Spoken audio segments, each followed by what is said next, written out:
Since I'm upgrading a bunch of this stuff, I thought about upgrading the rear shock. Of course, there's only, I think, one aftermarket shock you can buy. Well, I don't really want to spend $500 or $600 on a rear shock when there are a lot better OEM shocks off of other bikes. So, I guess let's go over the problems. The first problem is I'm guessing since it's a V-twin, you have this rear cylinder here, and you got a cross member bar right here, if you can see it right there. I guess I've never really noticed on inline fours. I've never looked exactly how the rear shock is bolted on the upper side, since a lot of them now have the reservoir part of the upper piece. So I'm guessing on an inline four, you got your all cylinders going this way, and you got all this space right here. So I can't remember if the reservoir is back here or it's up front. I want to say it's towards the rear tire. So here are my thoughts. Let's see. The bottom is a 2-finger. I know it's a lot of newer bikes are now have an eye on. Let's see. On top is a eye bushing for a bolt to go through. This one is the 2-finger, like the claw. Now the newer ones, it's opposite. It's a bolt. It's a single piece on both top and bottom. So I gotta find one that's kind of like this. Of course, getting sellers on eBay to give you measurements is kind of proven to be more difficult, as I don't want to just buy a ton of shocks and hope one fits and then get stuck with a bunch I can't use. So another thing that's gonna have to be measured is the coil thickness, as there is not a whole lot of room for a big fat one. I don't know how much. You know what? I'm just gonna go to. I may have to take my caliper up to the dealership and just measure, poke around and measure. But here's another main problem. Bam! Your battery box is right here. And what was in this one was a size 14. I can't remember if that's a stock size or not.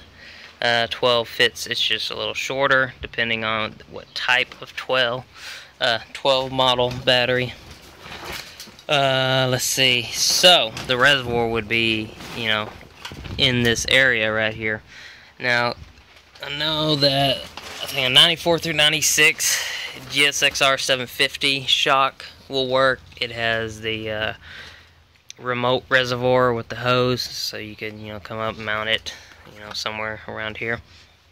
I really don't want to fart with that. I like the clean tidiness of having the reservoir on the rear shock. And like I said, there's some real nice OEM like Showa and stuff like that that, you know, have the dampening and rebound controls on them. This one is obviously just nothing. It is valved to what it is, and the, you know, the spring is what it is. So what I was thinking is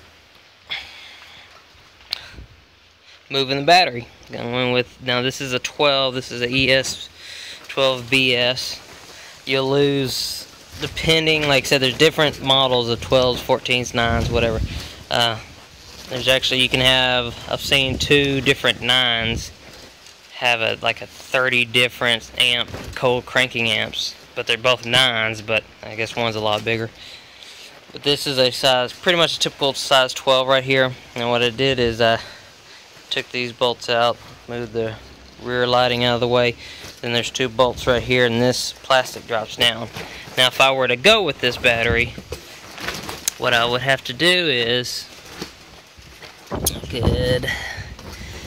put the bolts back, bam, and then that would fit right there. Now if I move it a little forward, I can get this other bolt in, but it's going to be pushing real bad, so a little grinding right there to get that away, and then just run longer wires to get up here. cool thing is with that is the rear seat will still work. Now you're thinking, why don't you just stand it up? Okay, well, the problem with that is this stuff is all welded and I can't move it. It will sit right here. What I would have to do then is to cut this seat out. And the problem with that is I don't think this plastic's as thick as I'm thinking it is, and the terminals would be all in the foam area, and I don't know. Now if I could find a rear seat cool cover, you know, get rid of the rear seat, have a seat cool cover, that would solve everything. But I've only found one on eBay and it's like 150 bucks and it looks like crap. So either I'm thinking putting a 12 here or getting two smaller batteries and running them together and hopefully get about the same amperage that I would need. This is a V-twin, but it's not like a big Harley V-twin, so it doesn't need the size of a car battery to crank it. So with that battery out of the way, have the wires run back here. Now that will move some weight, but I mean it's not going to be like another person amount of weight moving, so that's really not going to affect anything.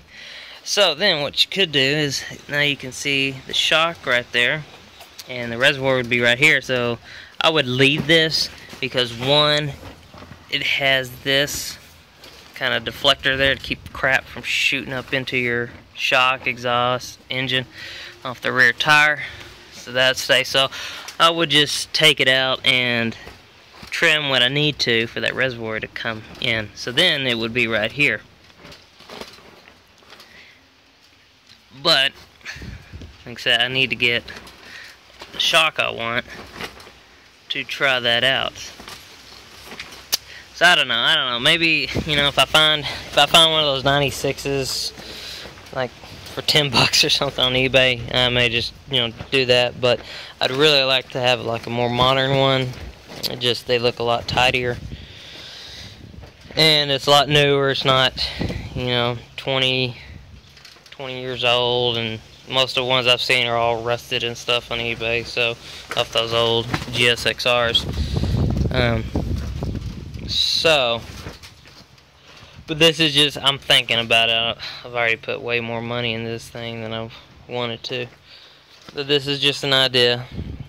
Do that, or get two small batteries, because you can go down to like size 4 or 5. I think a 6 or 7. I know there's 9s.